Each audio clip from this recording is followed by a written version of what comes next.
Okay, so how are we gonna do this? Is y'all are gonna come closer because I'm gonna be teaching sitting down. So just fill the rows, one row, second row. Let's do two rows.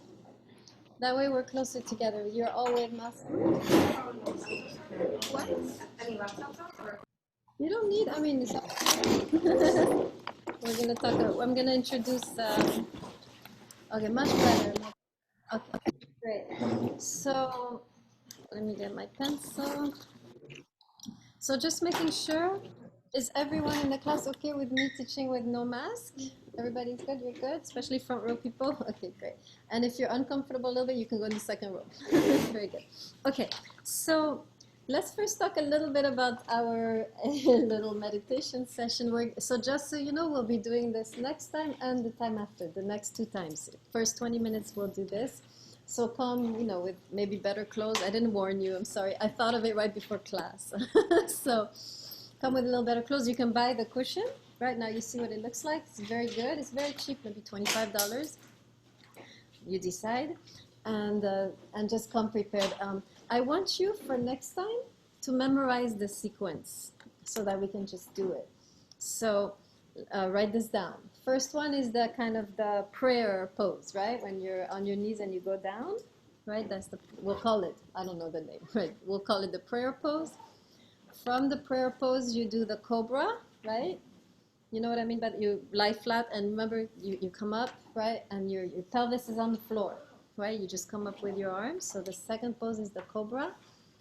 And you repeat it 3 times, right? After the cobra, we do what I call the cat, right? You go in or an up, right, with your back. You go, I don't know how to say, you arch your back, or what's the opposite of arching? The opposite. Yeah, you kind of extend, right? Arch and extend, right? You do that 3 times. And then the twist, right? Remember, we do the triangle legs and we twist, right? And then one leg comes out of the twist and you do the preliminary stretch, right, with the opposite arm, and then you come down on that leg. And then other leg, same thing, preliminary stretch with the opposite arm, and you come down on that leg. And then both legs. Good so far? Everybody wrote this down? Should I repeat anything? Okay. After that, we do I guess we'll call it the bridge, right? Yeah, you do 3 bridges, and then you come flat on the ground, and you just really relax. When you're flat on your back and you bring your pelvis up, that's the bridge. Yeah. So you do that 3 times, and then you come flat on the ground, and you relax, and then you bring your knees, and you also enjoy, right? And then we'll just bring the legs up like we did, but we won't do the rest because apparently it's too advanced. Just bring your legs up, touch your toes, and then come back down into this. You were cross-legged and just arms behind your back, and boom, it's a restful pose, forehead on the ground, right? Everybody got that? Okay, so I want you to practice every day a little bit so we get better and better. We have basically almost 2 weeks to get good at this, right? And then breathing, right?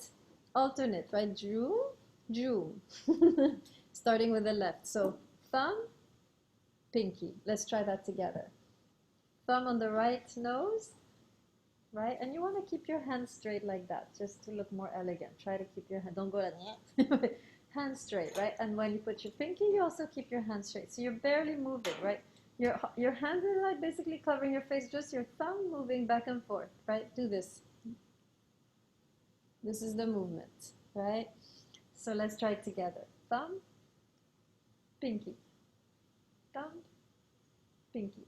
Yeah, you're good. Thumb, pinky. Thumb, okay? And you do that, and then you meditate. The main idea, like I said, I'll just repeat it so you can practice at home. The main idea is to get in your body, to feel the pleasant sensations of the yoga, the pleasant sensations of the breathing, so that when you meditate, you just rest in those sensations. Today I couldn't, so I focused on the sensations outside. That's a tip, right? I couldn't because I was teaching it, so I didn't really enjoy it. So then I was all scattered when I started to meditate. And so what I did is I focused on the wind and listening to the birds and just, right. So there was a good question by Lanera, right? Lanera said, well, I'm still not able to, I'm still antsy, like, you know? So people like that, I do a run. Like in the mornings before I do this, I run 2 miles. And then I take a nice shower and my body then is pretty calm. And then I do the yoga and the meditation. So I gradually, but some of us, we have to get our energy out. Like when I wake up in the morning, I just want, I'm so active, like I just want to like do things and I'm completely awake. And so I have to go run to just, so that's one way. So any questions, any things you want to ask so that you know how to do this practice during this week? So that next time I see you, you're better. Anything you want to ask? Zoom people, anything you want to ask? Okay, good.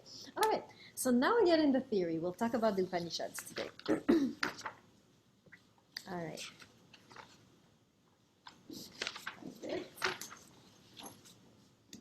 Okay, Upanishads, Upanishads.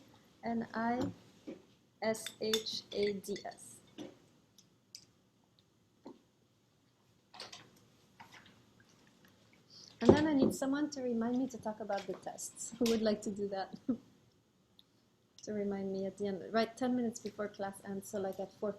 4:15? Why don't you just write the word test? Because I'm not going to see it because I'm looking at you. Well, we'll see it. You'll see it, but I don't want to get up and write it, so. Can anyone remember? Clearly not you. I'm going to shout the word.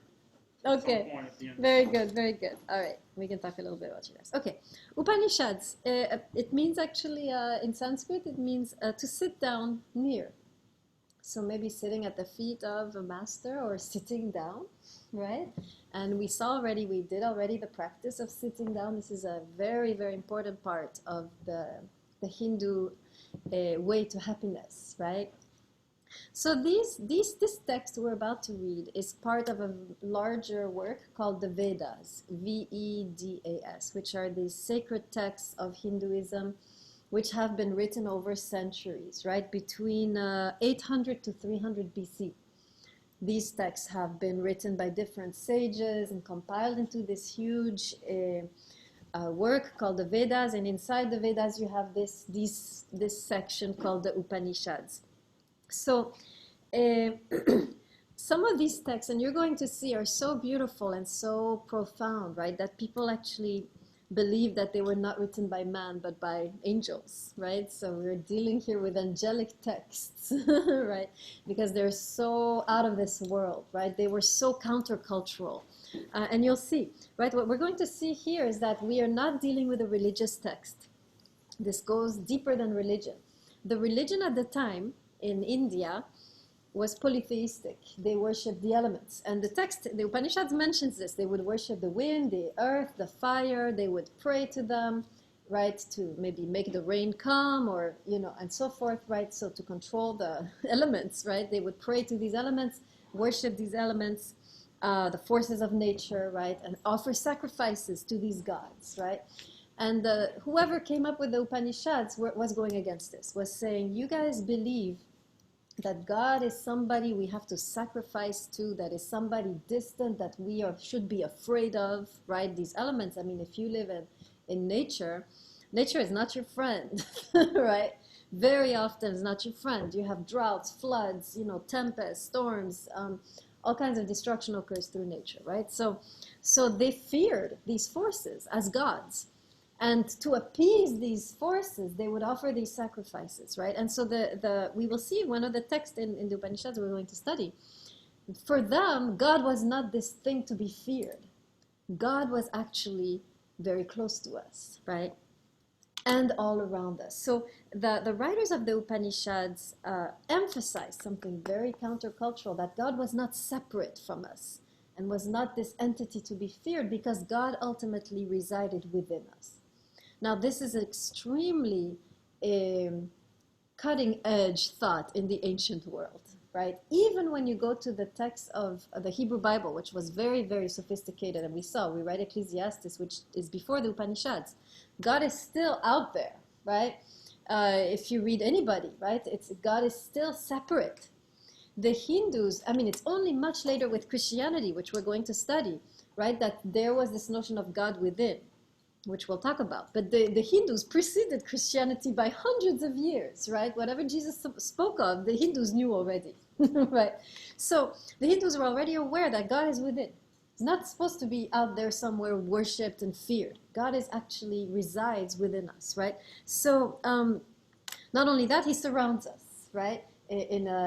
So God is both surrounding us, all around us, and within us. And they have two words to describe this different way that God presents himself. The first word is Brahman, Brahman, and this is the God out here, the God that you can feel around you if you are attuned, right? If your senses are attuned to it. But the God within is called Atman, Atman, right? Atman. So the Hindus emphasized, right, connecting to God. You don't connect to God through these external rituals, right? You don't need to connect to God by offering sacrifices and doing all these religious rituals and, you know, all these vows and all these sacrifices and all these offerings. All of this is artificial because God already within you, right? But how do we access this God within? I mean, if you sit here and think about, you know, of the God within, most of us, and me included today, I'm a little scattered today, right? You don't feel it. I don't feel no God within. I just feel, you know, I'm anxious, you know, or antsy, like Lanera, right? Most of us are not able to tap into this very profound dimension, which according to the Hindus is there, waiting to be accessed. But most of us cannot tap into it because we are prisoners of our minds, or what the Hindus call the monkey mind. We have this static, right? This static mostly in our mind where we are so preoccupied with the world, with the worries, with what happened, with what he said, with what she texted, with what we saw on the news, with the grade we got last night, with the boss, the way he spoke to us. Always all this static, which means that we cannot access this profound dimension, right? Which is the God within. And so the whole work of the Hindus, everything they taught, right?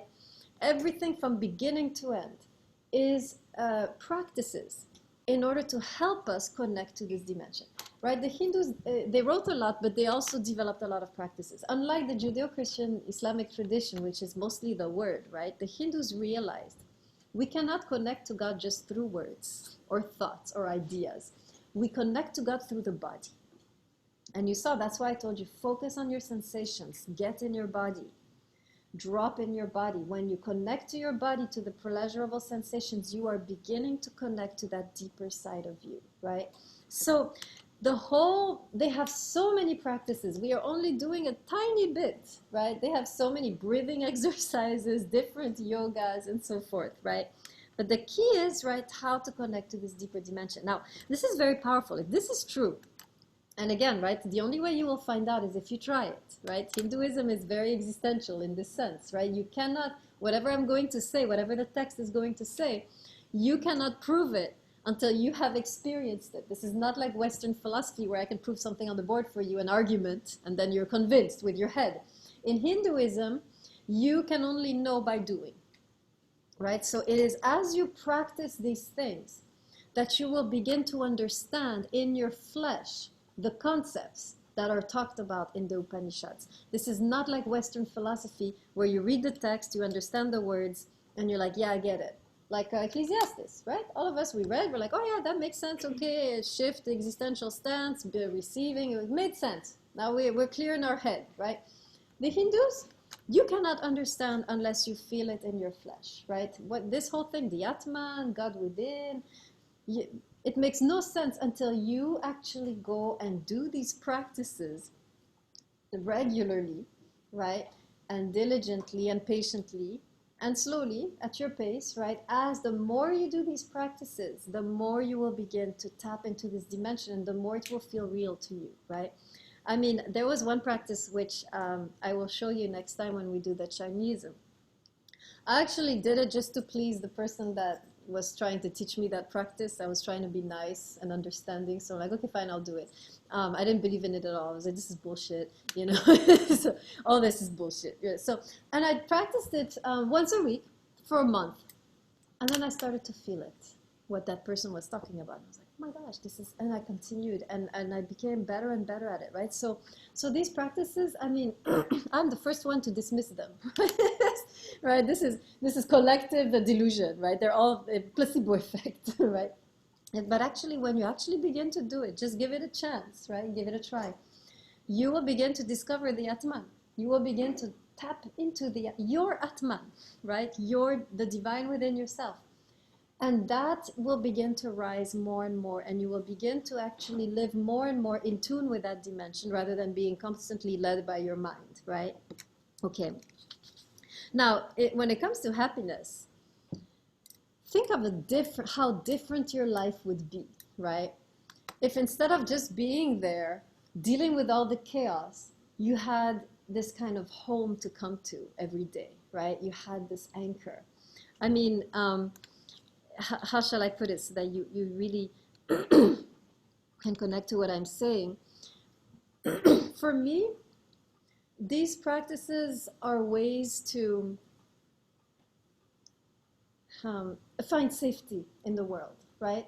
The world is a completely, we know this from Ecclesiastes, unsafe place, right? Anything could happen, anything could strike you, anything could occur, right? But when you have a place to go where you are perfectly safe, right? Where you are perfectly loved, right? Where it's like, for me, I call it going to, right, the divine dwelling for like an hour, and then I come back, right? This is so nourishing, right? To know that you have a home in this world. You have a safe place in this world where you can go and just, right? And then you emerge from that safe place a completely different person. If you don't have that safe place, right? Some of us, I mean, to be honest, most of us have it with our families or our partners. We have that safe place, right? But sometimes in life, there is no safe place, right? Sometimes your family is messed up. Sometimes your partner leaves you, and then you're left with nothing, right? So it's very, very important to create. I mean, sometimes even you're married or with a partner who's difficult and you're dealing with chaos all day long. So you need to have within yourself that safe, quiet space where you can go and resource yourself so that you can emerge and face the world, right? That's how I see it, right? If I didn't have this, I would be a mess. A complete mess. So the fact that I can go home, right? Every day I go for 1 hour, I do this, you know, I relax, I really connect to this dimension. I feel, you know, I'm able to actually now, after years of practice, feel this kind of light or love within myself, which is not myself, right? Otherwise, it's not a safe place. And I kind of bathe in it, right? I bask in it for a few minutes, even a day, and then I come out completely different, right? So I really invite you to give it a try, right? This is one of the most powerful paths to happiness, right? We're going to study many paths, and you can pick the one you prefer at the end of the class, but this is one which really works, right? If you really can put in the work. So, good. So a few words about meditation and also some of the other practices that the Hindus do.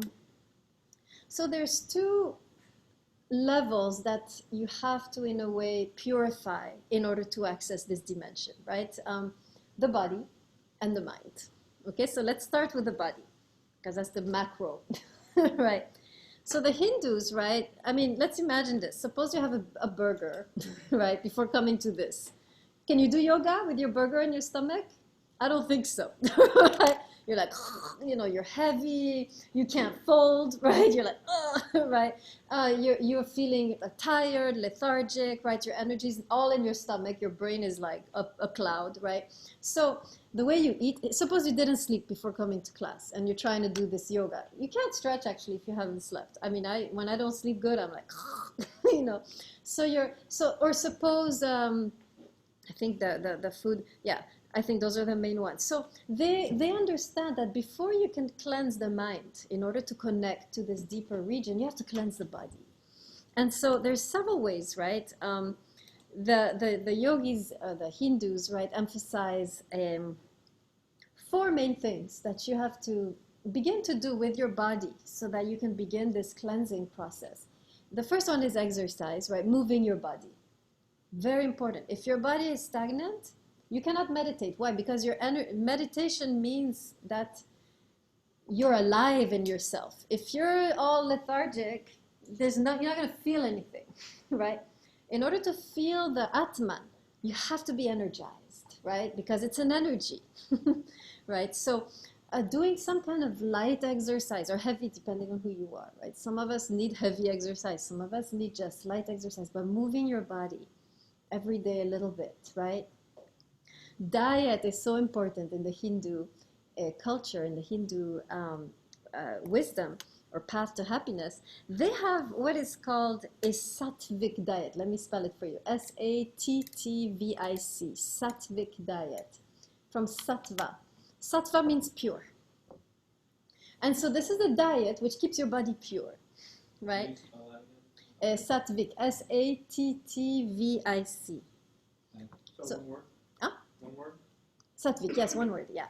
So it's a diet, it's from the word sattva, Sattva, right, which in the Sanskrit means pure. So this is a diet which if you do it, your body will detoxify, right? And obviously you can guess what the diet is, right? It's a form of veganism, right? So I know some of you are just horrified just at the word. So I do want to encourage you, at least before you come to this class for the next 2 times, try to have like a vegan day, you know?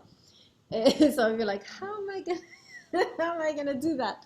Or a fast, you eat breakfast and you come like that. That's easy. You can have a vegan breakfast, right? Cereal, oatmeal, soy milk, rice milk.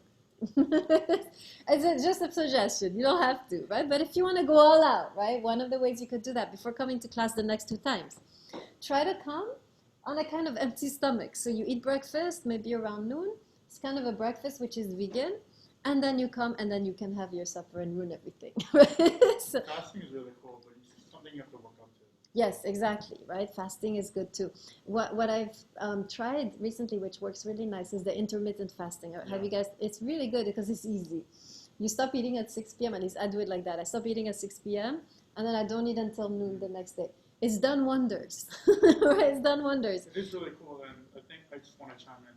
I did it over the summer when for work. So I would go to bed at 12, and then I'd wake up like 4 or 5, and then I wouldn't eat until 4 p.m. It's that amazing, day. yeah. So it's like, as long as you drink water, your body, sorry, I'm going on a tangent. Go ahead. But your body only thinks you're hungry. You don't actually need food. There's a hormone in your body that, I forget what it's called, but it triggers when you have a usual time when you eat. So you'll notice you'll get hungry when you usually eat. So if you eat lunch every day at 12 noon, you're going to get hungry at 12 noon. But if you can manipulate that by pushing it back. So you eat lunch at 1. The next day you eat lunch at 2. Next day you eat lunch at 3, 4, 5. Then you don't have lunch at all. Yeah. It's actually it is not hard. And I'm someone, if I fast, like, I go crazy when I have to fast. Like I had a day I wanted to fast, and I ate the whole day nonstop because I was so stressed about the idea of fasting. So I'd never eaten that much. So, but this is easy, right? Because okay, it's just a little, but it gives your stomach the time to digest and to cleanse from the last meal, so you can then get the next meal. So that's one nice way to detox. If you don't want to be vegan, you can try this. This is another good way, intermittent fasting. By the way, you melt, the pounds just go when you do that. Effortless losing weight. So that's one way, right? The other way is to try, right, to gradually go into veganism. I became a vegan just recently, but it was pretty hard, right? Because you have to find the right protein, right? You have to find the right combination of ingredients. On the YouTube channel, I have a little I have a little 3-part series on it's called Natural Beauty. So if you go to my YouTube channel, you can Google, you can watch those 3 videos where I talk about veganism and how to do it, right? So if you want to go, you can look at that. But for me, it was pretty hard. It took me about a year, right, to figure out the mix. What really helped was going back to traditional cultures. So if you go, for example, Spanish, right? A lot of you Spanish. The actual way Spanish people ate 100 years ago was vegan. Corn, beans, and then some kind of starch like cassava or sweet potato, and then tons of fruits and vegetables, and you can be, it's perfect. You don't need anything else, right? 100 years ago, your grandparents ate like that, and look how healthy they are compared to you, right? Probably. So you can go back. The easiest way to become vegan is to go back to traditional cuisines, right? Traditional way of eating, Spanish traditional way, Indian, also very good. They have like 1,000 lentils and beans, right? Or Chinese, right? You can replace everything with tofu, right? Or you can do a blend of cultures. So it's very possible. If, I mean, just to explore, like I would invite you, don't never go hardcore vegan quickly. You want to ease into it once a week, learn a dish, then twice a week, and gradually, no pressure, right? To gradually teach your body something new. But it feels amazing once you actually do it, right? You do feel lighter and cleansed, right? More energetic, actually. So I really, it's an invitation, right? Uh, to try it if you feel like you're ready to, right? And always listen to your body. If you don't feel good, you want to adapt. It helps to have some fish, maybe in the beginning, right? Fish is very pure also. It's very sattvic, right? So that's, right, the Hindus are, I mean, the Indians have developed food, veganism too, like massive. I mean, it's a masterful. I mean, they are, it's the level of, it's the wonders of the world, right? It's one of the wonders of the world, the way the Hindus have learned to cook vegan in such a variety of ways, right? So that's also very important if you want to follow this path, right, to happiness, to start to develop towards veganism, but gradually, slowly going back to traditional cuisines, right? Okay. And then, of course, yoga, which we did, right, which is a way for you to get your energy flowing. And then the meditation, just now you're really open and you're able to connect to that place within yourself, which is actually full of light, right? We all have it, but it's covered, right? Okay, so that's the main idea, right? Once the body is cleansed, the way you cleanse the mind is through what we did today, those practices. The breathing is very good, the yoga, anything that gets your mind away from your thoughts into your body, right? So as you practice this week, the yoga, you want to really practice consciously. Don't even have music on, right? You want to be just, how does this feel? Oh, it feels so good. Let me rest in that stretch, right? Okay, now moving on to the next stretch, right? Oh, it feels amazing. And you just multiply the pleasant sensation so that by the time you're ready to meditate, you feel so good, you can just sit in that sensation, right? Okay, any questions? So yoga was number 3, meditation was number 4. Yes, okay, yeah, thank you. You reminded me of the 4. So diet, right? Exercise, movement, right? And yoga is part of the movement. It's a kind of movement, right? And then sleep. I haven't talked about sleep. Maybe I'll talk about sleep. And then meditation is the 4th one, right? So let me talk about sleep briefly, right? So especially in the Chinese, we can talk about this. The Hindus, I don't know if they developed this as much about being in tune with nature, but the Chinese do, right? We'll talk about that when we do the Chinese philosophy. But I think also in Hinduism, in Ayurveda, which is the medicine, the science, medical science in Hinduism, you have this notion of being in tune with nature. So when it's dark, you sleep. When it's light, you wake up. Basically, that's the key. So if the better you stick to that, the more you'll feel energized. I mean, I used to wake up, I'm ashamed to say, I used to wake up at 10 every day. Like, that was like my life. And I did okay, you know, but one day I decided to switch and wake up like at 7. I had so much more energy. Like the fact that you get the whole morning and you tap into that energy, that's a very Chinese approach, we'll see. It's just amazing. And then you go to bed when it's dark and just, you know, sleep during that time and get your 8, 9, 10. You know, some people need 10 or 9 or 8, but not less, right? Unless you're a very, very sophisticated yogi, then you can go to 3 hours. But you're not, so neither am I. So sleeping also so important. Why? Because it detoxifies the body. If you're sleeping, this is when your body is purifying itself.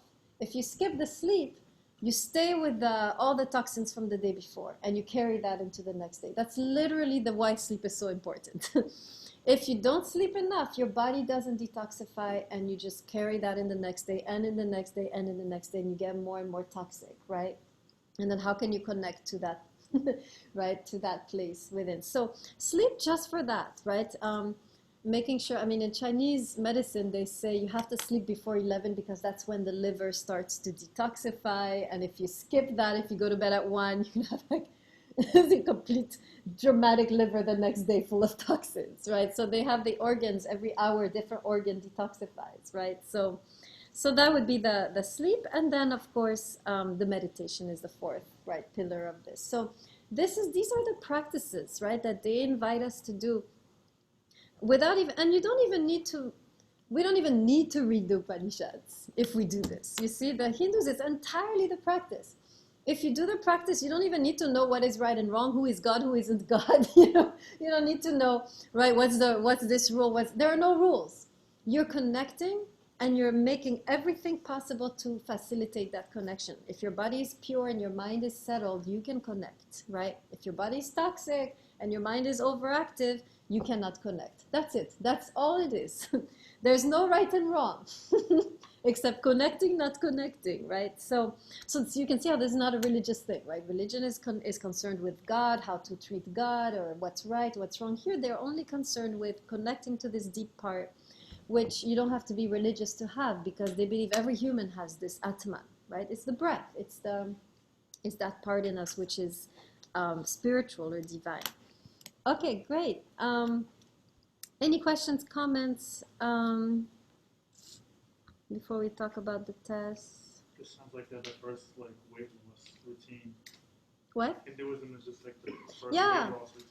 I mean, I really have to talk about this weight loss because I struggled a lot too with that. And what I'm realizing is once you connect to what your body needs naturally, you lose weight naturally. We don't have to go on crash diets. We can just, shift and become more natural, right? And do things more naturally. And then everything shifts. The veganism, I was just melting.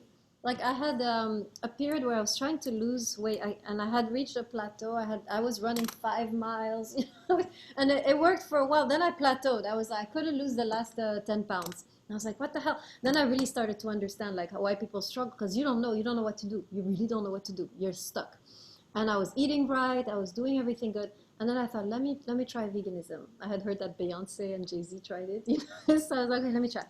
When I did that, my body just, everything left, because it was toxins that was keeping the weight, right? It was the toxins that was keeping me still those 10 pounds. So once I did the veganism, I started to detox, and it just came off. I barely exercised, and it was just coming off. It was wonderful. So my body was really like finding itself again, right? So you're right. It's at best weight loss routine, but gentle, right? You always want to go gentle with this kind of thing. You never want to like do, the yoga is gentle, the gradual veganism is gentle, gradual getting to sleep. You never want to be stressed about it, because if you're stressed, it's toxic, right? So that's the idea. Very good. Yes, it's great weight loss routine. Absolutely. Any other comments or questions about meditation or things you anticipate will go wrong as you do the yoga and meditation? Okay, great. Okay, I see a question here in the sorry guys, I ignored you completely. Bedel, who is in the Zoom, says Chipotle vegan bowls all day. And then he says, where the Christian soul is created by God, the Atman is a fragment of Brahman. Yeah, I think you can say that. Just like in Judeo-Christian tradition, we have the breath of God, right? Atman is part of the Brahman, right? Absolutely. We are part of the greater divine. We carry a part of the greater divine. Excellent. Good. So let's talk a little bit about your test. I have maybe 10 minutes. Good. For next time, just to go over that briefly, you have the reading, you just have a reading assignment, right? For, when is it? Thursday? What day are we? We're Next week, Tuesday. We're Tuesday, right? Are we we're not Tuesday, we're Thursday. Okay. I know. I see we're on the same wavelength. So yeah, next Tuesday, you'll read the first part of the Upanishads, and you do the reading assignment, and be ready for the yoga meditation. And this time I won't say anything. I'll just go through the motions so I can enjoy myself too. And you can also go through the motions at your rhythm, right? Okay, the test. So let me go take a look. Pretty good in general. Pretty good results. Those of you who are disappointed with your result, it's on the grade book, right? If you go to the Google Drive, you can find the grade book. So you can check. If you're worried about your result, we can always talk about your test. and see what went wrong, right? So if you have below a 14 or below a 13, you should probably come see me so you can do better, right? A few of you did a one question really good. I think I'll just give some names. I think if I remember correctly, I think I remember your test because I just did it. So Ojuma, it was too short, right? Your tests were too short. You want to have a whole page per question. And I can give you more details if you bring me the test, right? But in general, it was too short. And I think you were missing some of the lectures. The first lecture, I think you missed, the one we did online, I think. Introduction to Wisdom Literature. And maybe that's, but show me your test so I can give you the details. Lanera, did you do the test, Lanera? Yeah, I didn't realize we had these quotes from, I didn't see where you said that. I looked on the syllabus for information on Okay, did you hand it in or not yet? Yeah, I did hand it in. Oh, I did the second question, only half a page. Okay, can you re-hand it in? Because I don't know what happened to it. Just put it in the test again. I can do it right now. Yeah, go ahead. Dib is not here. Okay. Nasiri. Wait, so you didn't get an upload from me at all? Maybe I did, but I overlooked it, so just put it back. Nasiri, you did super. I think that's you, right? You did a super good second question. That's the idea. It's the first question that screwed you because you missed you missed that first lecture, right? So that's it. So you're good. Cause the very first online on wisdom literature. You were here in class, yes, but online. Were you there for that one? That's what needed to go into the. So the wisdom literature, the three differences, that's what needed to go in, right? Do you remember vaguely? Okay, that's what I mean. My point exactly. So, so that's what was needed there. And Pac, your test? I handed it in. Did you? Can you re-hand it in? Did you put it in the test folder? Yeah, I put it in the test folder. I put the personal essay in the essay. That's so weird. I didn't see anything. Okay, just put it back. And Ramos, that's you. You did good. And Wu has never come to class. Okay, Can good. I just email to you? No, don't email to me. So I have enough with the problems with the emails. Okay, so if any of you wants, did you see your grade? Are you all aware of your grade? Do you want me to read the grade so we know? It's out of what? Out of 15. Can you read mine? Oh, yes, sure. Raise your hand if you want me to read your grade. Okay, Ramos, you got 15. Who else wants to know their grades? Everybody's embarrassed. Who are you again? Don't tell me. Castro, 13. Who else? That's it? Okay, good. So we have some time. I'm going to stop the recording.